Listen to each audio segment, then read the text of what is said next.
وجعلنا وإياكم من الطالبين بثاره مع وليه الإمام المنتظر المهدي.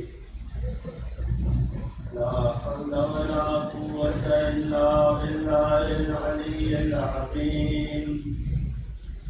أعوذ بالله من الشيطان اللعين الرجيم.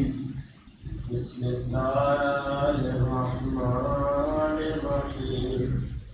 الحمد لله رب العالمين، رب الشهداء والصديقين، والصلاة على محمد وآله الطيبين الطاهرين، ولعنة الله على أعدائهم وقاتليهم وظالميهم أجمعين. أما بعد، فقد قال الله الحكيم في كتابه الكريم. بسم الله الرحمن الرحيم. ولنبلونكم بشيء من الخوف والجوع ونقص من الأموال والأنفس والثمرات وبشر الصابرين الذين إذا أصابتهم مصيبة قالوا إنا لله وإنا إليه راجعون. عزاداران مظلوم کربلا،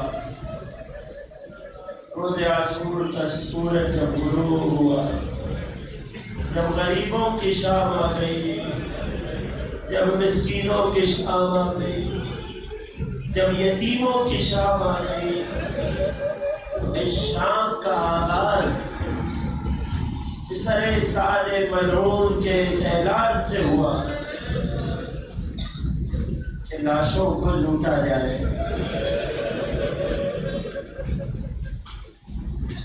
ہر شخص آگے آیا، جسے لوٹنے لائق لاشوں سے جو ملا وہ لے لیا. تاریخ نے ان سب لائنوں کے نام بھی لکھے، جس میں سے ایک آگے آیا اور حسین کی زرہ کو لوٹ لیا. ایک شخص آگے آیا اور حسین کے زخمی سر سے امامے کو لوٹ لیا. کسی نے حسین کی تلوار کو لوٹا. یہاں تک کہ ہر شخص کچھ نہ کچھ لوٹتا چلا گیا. ایک شخص کہتا ہے کہ مجھے وہاں پہنچنے میں دیر ہو گئی، میں نے یہ دیکھا کہ سب کچھ لوٹا جا چکا ہے. میں مایوس ہو کر واپس جا رہا تھا کہ اچانک میری نگاہ لاشِ حسین پہ پڑی. لاشِ حسین پہ حسین کی زخمی انگشت میں ایک انگوٹھی تھی. کہتا ہے میری نگاہ اس پہ ٹھہر گئی. میں قریب آیا، میں نے کوشش کی کہ اس انگوٹھی کو اس انگشت مبارک سے اتار لوں، مگر کہتا ہے زخمی اتنا تھا یہ لاشا، کہتا ہے اتنا زخمی لاشا تھا کہ یہ انگشتری الگ نہ ہو پائی. کہتا ہے پھر میں نے کیا کیا، میں نے اپنا خنجر نکالا اور شہید حسین کی انگشت کو دوبارہ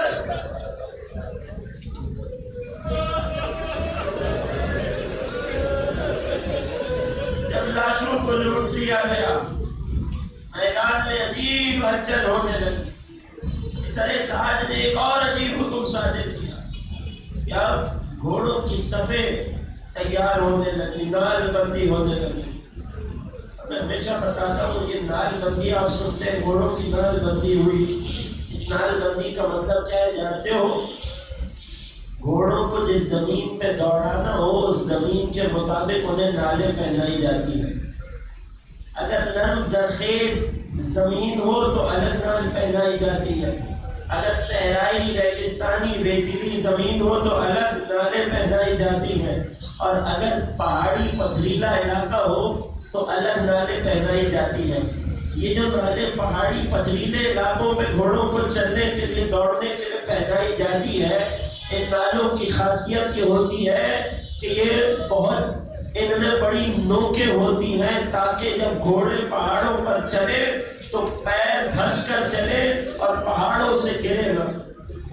وہ گھوڑے کے جنہیں کربلا کے ریتلے صحرا پر چلنے کے لیے نالیں پہنائی گئی تھی، نہ جانے کیا ہوا کہ اب ان کی نالوں کو تبدیل کیا جا رہا ہے اور وہ نالیں پہنائی جا رہی ہیں جو پتھریلی زمین پر چلنے کے لیے پہنائی جاتی ہیں۔ جناب زینب اولیاء نے فضہ سے کہا، ماں فضہ یہ کیا ہو رہا ہے؟ ماں فضہ تیرے خیمے میں آئی اور کہتی ہے شہزادی عجیب منظر ہے، یہ لوگ گھوڑوں کی صفیں بنا رہے ہیں۔ جناب زینب پردہ خیمہ پہ آئی تو جانتے ہیں کیا منظر دیکھا؟ منظر یہ دیکھا کہ قبیلہ بنی لیاح کے لوگ آگے بڑھے اور آگے بڑھ کر کہنے لگے کہ ہر کو تم نے مار تو دیا مگر ہمارے قبیلے کا سردار تھا، ہم لاشیں ہر کی توہین نہ ہونے دیں گے۔ اپنے سالار اپنے سردار کے لاشے کو لیا اور مقتل سے ہٹا دیا۔ قبیلہ بنو کلاب کے کچھ لوگ آئے اور کہنے لگے تم نے ہمارے قبیلے والوں کو، عباس اور ان کے بھائیوں کو قتل تو کر دیا مگر ہم لاشے کی پامالی کی اجازت نہیں دیں گے۔ اللہ اکبر۔ ایک ایک قبیلے والے آتے گئے اور اپنے اپنے قبیلے سے کسی طور تعلق رکھنے والوں کے لاشوں کو میدان جنگ سے مقتل سے جدا کرتے گئے۔ جناب زینب پردہ خیمہ پہ بیٹھی یہ منظر دیکھ رہی تھی۔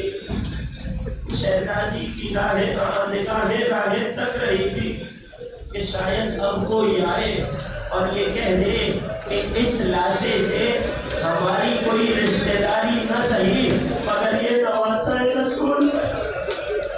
مگر تاریخ نے وہ منظر بھی دیکھا، ہر لاشا جدا ہو گیا مگر میدان میں بے یار و مددگار اگر کوئی لاشا رہ گیا تو تنہا صرف پیغمبر کا لاشا رہ گیا۔ پھر اس کے بعد بہن نے اپنی نگاہوں سے دیکھا کہ دائیں کے گھوڑوں کو بائیں دوڑایا گیا، بائیں کے گھوڑوں کو دائیں لایا گیا کہ جارت ناہیہ میں میرے مولا مرثیہ پڑھتے ہیں واختلفت بالانقباض والانبساط شمالک و یمینک۔ اے حسین میں وہ منظر یاد کر کے روتا ہوں جب گھوڑوں کی ٹاپوں سے آپ کی دائیں کی پسلیاں بائیں کی پسلیاں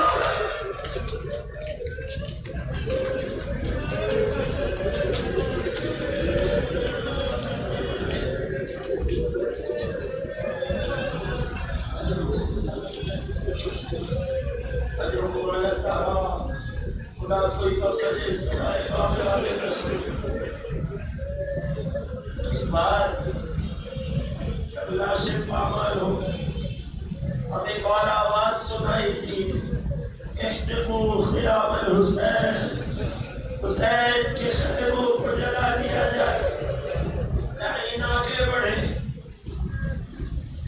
جلتی ہوئی لکڑیوں کو لائے، ایک ایک خیموں کو آگ لگاتے جاتے، اس خیمے میں رہنے والے دوڑ کر اس خیمے سے نکلتے دوسرے خیمے میں پناہ لیتے، نہیں دوسرے خیمے کو آگ لگاتے، حرم رسول تیسرے خیمے میں پناہ لیتے، یہاں تک کہ آل رسول اپنے آپ کو آگ سے بچاتی رہی۔ یہاں تک کہ حمید ابن مسلم کہتا ہے کہ میں نے دیکھا جب تمام خیموں کو آگ کے شعلوں نے اپنی لپیٹ میں لے لیا تھا، ایک ایسا خیمہ تھا جو خیمہ گاہ میں سب سے آخر میں تھا۔ میں نے دیکھا کہ ایک بلند قامت بی بی ہے جو جلتے ہوئے خیمے میں اس کی لپٹوں کے درمیان جانے کی کوشش کر رہی ہے، اپنی چادر کو آگ سے بچاتے ہوئے چاہ رہی ہے کسی طرح خیمے میں داخل ہو سکے۔ میں نے آواز دے کر کہا ہے معظمہ خیمے میں جو بھی ہو تمہاری جان سے زیادہ قیمتی تو نہیں ہے۔ کڑپ کر آواز دی اِنَّ لَنَا عَلِيلًا فِي الْخَيْمَةِ، اے شیخ خیمے میں میرا بیمار بھتیجا سید ہے۔ حمید ابن مسلم نے کہا کچھ دیر بعد میں نے دیکھا کہ جلتے شعلوں کے درمیان بستر اپنے ہاتھوں میں اٹھا کر لا رہی ہے، بستر پر کوئی بیمار نشی کے عالم میں۔ یہاں آل رسول کا آخری خیمہ بھی جل گیا، شہزادیاں سید سجاد کے گرد جمع ہوئی۔ ایک مرتبہ جب خیمہ جل گیا، اب لڑینوں نے جلتے ہوئے خیموں کے سامان کو لوٹنا شروع کیا۔ آواز دی بیویوں کی رداؤں کو لوٹا جائے۔ ایک ایک شخص آگے بڑھتا اور نو کے نیزہ سے ایک ایک شہزادی کے سر مبارک سے چادر ہاں مگر ایک مستورہ تھی کہ کسی میں جرأت نہ ہوئی کہ ان کی چادر پہنے۔ یہ شبر لعین تھا کہ جو کہتا ہے میں آگے بڑھا، میں نے دیکھا کوئی بی بی ہے کہ کوئی اس کی چادر کو نہیں لوٹتا، میں نے چاہا کہ اس بی بی کی چادر کو لوٹا جائے، میں نے اپنے نیزے کی نوک اس بی بی کی چادر پہ رکھی۔ آواز دی ہے شبر لعین دور ہٹ جا، میں علی کی بڑی بیٹی زینب علیہ۔ کہتا ہے میں نے پوری طاقت سے چادر کو کھینچا، مگر نہ جانے علی کی بڑی بیٹی نے کس جلال سے اس چادر کو تھام رکھا تھا، میں چادر کو شہزادی کے سر سے الگ نہ کر پایا۔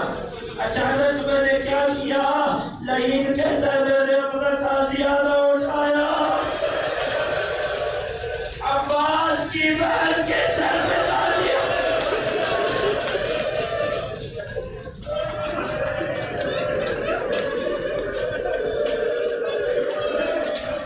ادھر درد سے شہزادی نے آواز دی بھائی عباس، ادھر زینب علیہ کے سر سے چادر۔ اللہ اکبر، اجرکم علی اللہ، اجرکم علی اللہ۔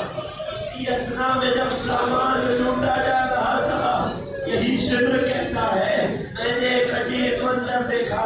میں نے دیکھا ایک 4 سال کی بچی، ایک کم سے بچی ہے، دامن میں آگ لگی ہے، انتہائی خوف زدہ ہے۔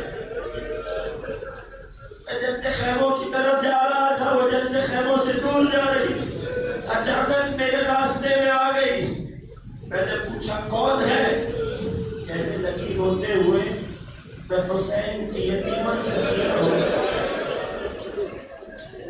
میں حسین کی یتیمہ سکینہ ہوں۔ شمر کہتا ہے میں نے جب یہ جملہ سنا، مجھ پر بغض حسین ایسا غالب آیا کہ میں نے 4 برس کی کم سے بچی کو تماشا۔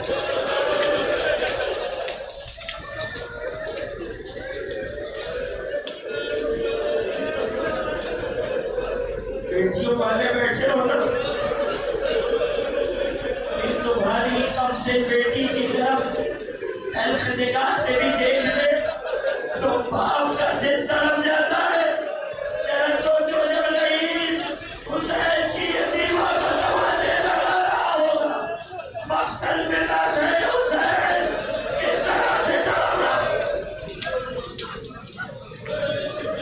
لعین کہتا ہے میری نگاہیں پڑی، ننھی بچی کے کانوں میں چھوٹے چھوٹے گوشوارے تھے، بچی میری نگاہوں سے سہم گئی، کانوں پہ ہاتھ رکھ کے کہنے لگی ہے لعین ٹھہر جا، میں خود تجھے اپنی بالیاں دیتی ہوں۔ کہتا ہے مگر بغض حسین اتنا غالب تھا، میں نے گوشوارے کو پکڑا، اتنی زور سے جھٹکا بچی کے کان نہ اڑا۔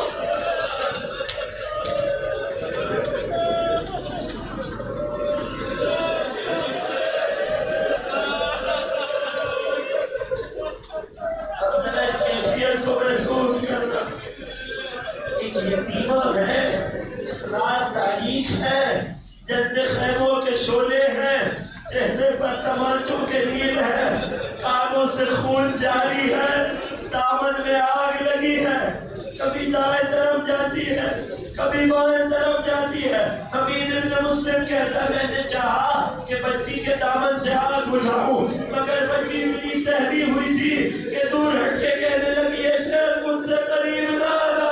کہنے لگا ہے شہزادی میں تو مدد کے لیے آیا ہوں، رو کر کہنے لگی ہے شیخ اگر مدد کرنا چاہتا ہے تو اتنا بتا دے کہ نجف کس سمت کو ہے۔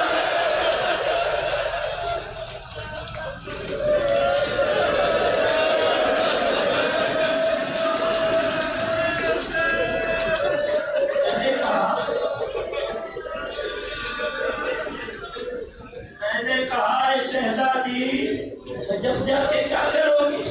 کہتی ہے میں نے اپنی پھوپھی اماں سے سنا ہے نجف میں میرا دادا رہتا ہے، کائنات کا مشکل کشا ہے، اس مشکل میں اپنی یتیمہ کو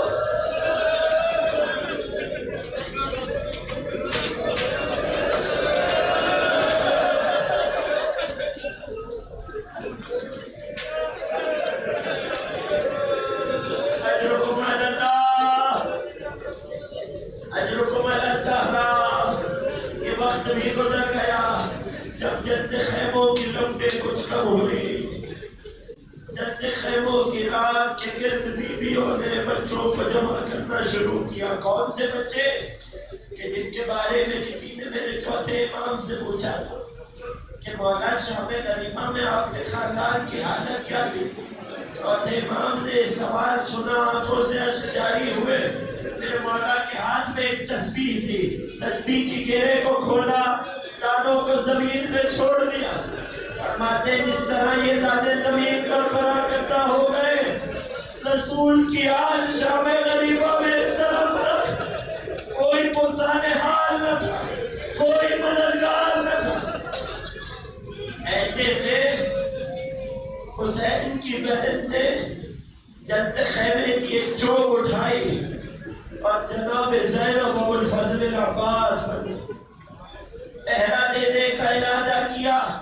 بہن جناب ام کلثوم کو اپنے پاس بلایا ہے، ام کلثوم بچوں کی گنتی کی جائے۔ اب بیویوں کی گنتی ہوئی، بچوں کی گنتی ہوئی، سب کو ایک جگہ جمع کیا۔ کچھ بچے تھے جو شام غریبہ سے پہلے تو ساتھ تھے مگر اب گنتی میں شمار نہیں ہو رہے تھے۔ کچھ بچے جو ان بچوں میں ایک حسین کی امانت سکینہ بھی تھی۔ جناب زینب نے ام کلثوم سے کہا ام کلثوم جاؤ تم باقی بچوں کو تلاش کرو۔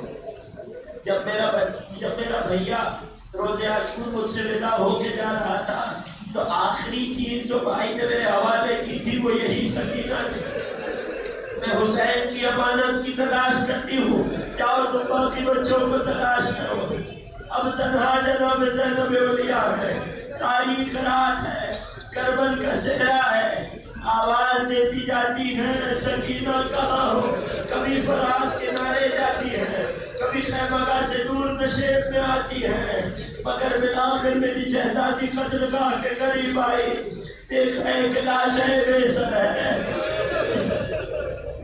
ایک لاش بے سر ہے جو پشت کے بل زمین پر پڑا۔ کوئی کمسن بچی ہے جو اس لاشے پہ سر رکھے بڑے اطمینان سے سوئے۔ جناب زینب سے یہ منظر دیکھا نہ گیا، پاس آ کر خاک پہ بیٹھ گئی، بازو کو ہلایا، کیا دیکھا؟ یہ تو میرے حسین کی سکینہ،